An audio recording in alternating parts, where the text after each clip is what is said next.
SPAK ka propozuar Joni Ketën për kreun e BKS, propozimi ka shkuar në KLP, çfarë ndodh tani, Klodi? Ligjeri se me që merr vesh më mirë nga gjithë nga kjo pjesa.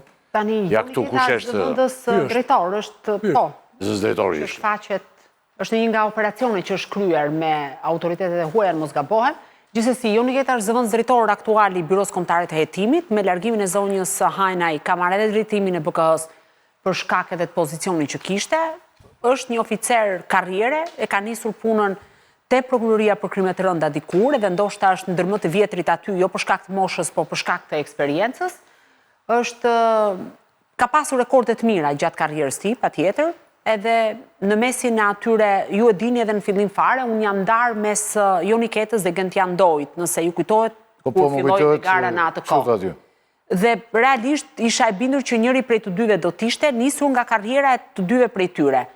Sa i përket pikëzimit, i pari ka qenë Gentian Doj, i cili aktualisht punon drejtor në Policinë e Shtetit dhe ka qenë ndër kandidatët potencial krahas zotit Keta, por janë ndarë vetëm tek pjesa e vettingut. Pra nga 7 kandidatë që mbetën në garë, vetëm 6 kaluan për votim, sepse njëri nuk e kaloi testin e vlerësimit të pasurisë, dhe përfundimisht Joni Keta prevaloi mbi Gentian Doj, pavarësisht se ishte renditur i pari pik, vetëm për faktin se tek vettingu i pasurisë, Joni Keta u votua 5-0, ndërkohë që Gentian Doj u nda me 1 vot mos gabohem. Pra kjo ishte në një farë mënyrë ajo që i dha përparësi.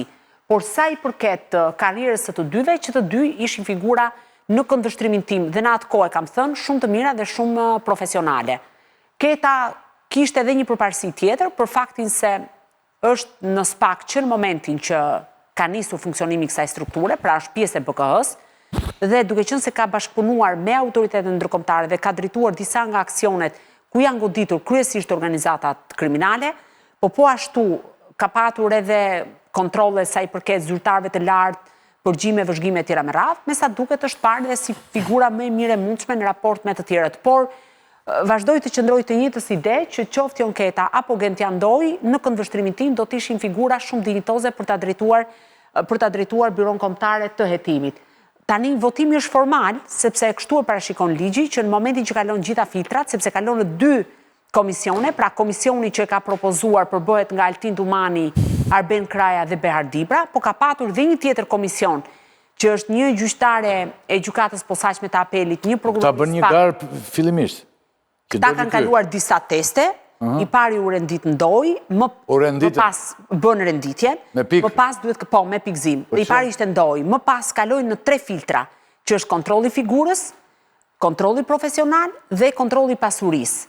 Pra i bëjnë të 3 këto që varen nga institucionet e tjera. Fitojnë Doj me qatë diferencë pikë? Dhe nuk ishte diferencë, tash u ndan vetëm tek pjesa e pasurisë. Joni Keta e kaloi vettingun për pasurinë 5-0, pra të 5 antarët votuan pro ti, ndërkohë ndoi në mos gabohem me 1 vot. Por gjithsesi cili do që t'ishte prej tyre në këndvështrimin tim do t'ishin figura shumë të mira për ta drejtuar BKH-n. Pa paragjykuar asnjë nga kandidatët e tjerë, sepse ata ishin të gjithë oficer karriere, njëri prej tyre ishte edhe prokuror, që ishte pranë KLP. Kishte edhe të tjerë mes tyre, s'kanë qenë vetëm këta në garë. Po të thash pra 6, u asqarova. Atëherë, zotëria që të shkruan nuk të ka dëgjuar si duhet. Nga 7 kandidatë në votim kaluan 6. Dhe nga 6 kandidatët u propozua Joni Keta. Pra pasi u bë, sepse kalon në 2 komisione zotëri Rakipi, komisioni i parë që bën vettingun e pasurisë dhe që përbëhet nga prokurorët të SPAK, hetues BKH-s dhe hetuesit financiar dhe një gjyqtare e apelit të posaçëm, si dhe një gjyqtare i gjykatës posaçme, dhe pasi kalon këtë filtr të pasurisë, ka pasur në mesin e kandidatëve që nuk e kanë kaluar këtë filtr. Se cili prej tyre nuk e ka kaluar, unë nuk jam gjendje ta them, sepse jam duke pritur një shkresë zyrtare nga ana e prokurorisë posaçme. Por nga 7 kandidatët që mbetën, kanë kaluar për votim vetëm 6. Dhe komisioni final që përbëhet nga zoti Dumani, zoti Kraja dhe Behar Dibra, pra drejtuesi SPAK dhe 2 prokurorë të SPAK, kanë propozuar Joni Ketën. Dhe ligji thotë që KLP-ja, vetëm në raste ekstreme, sepse SPAK krahas kandidaturës, dërgon dhe të gjithë praktikën, bën votimin dhe kalon automatikisht në krye të SPAK. Pra ky është zgjedhur domethënë. Praktikisht unë e konsideroj zgjedhur, përveç se në raste të jashtëzakonshme, por që nuk ka ndodhur deri më tani që KLP-ja ta ketë të refuzojë një kandidaturë të tillë. Dhe nuk di se si mund të Çfarë arsye mund të refuzoj? Mund të ketë raste shumë të jashtëzakonshme, nuk bëhet kuorumi, nuk merr votat e mjaftueshme, mund të dalë një problematik, një informacion shumë thelbësor i momentit fundit, gjë që në fakt nuk ka se si të dalë sepse është një procedurë e përfunduar, pra janë raste shumë ekstreme. Kështu që në këndvështrimin tim, Jon Keta është drejtuesi i ri i BKH-s. Pritet ka një mbledhje nesër KLP-ja dhe besoj që ditën e nesërme do të caktoj sepse nuk ishte në rendin e ditës, e pash me shumë kujdes, në mbledhjen e radhës do të ketë edhe votimin e kandidatit. Por që unë vazhdoj të qëndroj të njëjtës ide që si Jon Keta, ashtu edhe ndoj, do të ishin të dy drejtues shumë të mirë të BKH-s. Në raport me kandidature që ishin, por edhe për shkak të eksperiencës që ato kanë. Jon Keta është më i atachuar me strukturën për shkak se një hetuesit financiar, një hetuesit e tjerë aty të BKH-s, ka bashkëpunuar me ta në cilësinë e zëvendësdrejtorit dhe me sa duhet këto kanë qenë edhe përparësitë që ai ka patur në raport me kandidatin tjetër. Kemi në një përshtuar për... Ky vjen nga krimet e rënda. Vjen nga krimet e rënda? Ka qenë OPG, oficeri policisë gjyqësore, i vlerësuar, tregojnë tip me identitet, pra gjithmonë unë nuk e njoh, nga duke marrë opinionin e personave që mund të kemë punu me të, thonë që ka avantazh të madh sepse njeh shumë mirë kibernetikën dhe është posoj truri i këtyre zbërthimit të këtyre enkroçate këtyra këto ka më shumë ti ka bërë punë shumë të madhe me këto. Ka prardhje familjare të mirë, të qëndrueshme, me fjalë ky është nipi im. Biografi të mirë thotë. Slim Ketës, po dhe familje do. Atentatori i famshëm i luftës botërore. Kjo biografi shumë më mirë. Dhe babajnë ka pas prokuror. Pra, vazhdo të jetë babai prokuror. Urdhro? A nuk e di. Prokuror i Republikës Shqipërisë, babai në prokurorinë e përgjithshme. Ti që komisioni për zgjedhjes. Dhe djali Majlinda Ketës, me qenë se është një zonjë nderuar sa i përket fushës arsimit. Majlinda ka qenë në politik, po. Edhe në arsim, po. Kemi?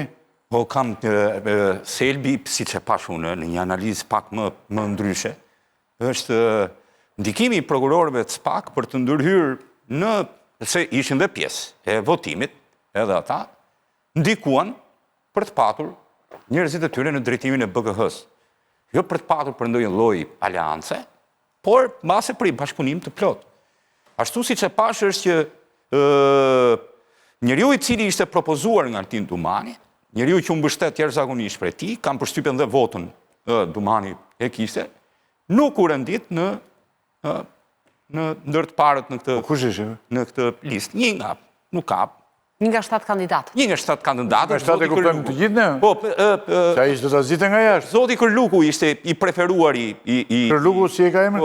Elton Kërluku ishte i preferuari. Kjo s'është në çudi, ishte i preferuari i Zotit Dumani gjatë gjithë kohës. Domethënë vota e tij ishte për të. Nëse do të ishte ajo zgjedhje, do të ishte do ta shija si një korporim midis të dyve në atë, kështu që e pash më tepër si një pjesë të influencave brenda dhe SPAK-ut se kush do të ishte drejtuesi i ri i BKH-s, se sa më tepër se si një përzgjedhje sepse nga të gjithë ata që kandiduan kanë përshtypjen të njëjtë detyrë do të bënin të gjithë. Ka këtu dikush di më mirë diçka, apo dikush di më mirë diçka, se po t'i futemi pastaj një vettingu personal, ne jetojmë në Shqipëri. Në Shqipëri të gjithë kanë një çunteze që është marrë dikur me drogë, një kushuri të dytë që ka marrë pjesë në një grabitje, fiset në Shqipëri janë të mëdhaja, nuk mund të nuk mban përgjegjësi, po nuk mban përgjegjësi. Njeriu mban përgjegjësi vetëm për ata që ka kandidatët kishin specifikat e tyre. Në Shqipërinë e sotme, një njeri mban përgjegjësi vetëm për fëmijët e tij, nëse janë nën 18 vjeç, edhe për bashkëshortën, kaq. Të tjerët pastaj janë pjesë. Ne themi prokurorët e SPAK-ut, por realisht këta janë njerëzit që bëjnë punën. Po në ndikimin e tyre.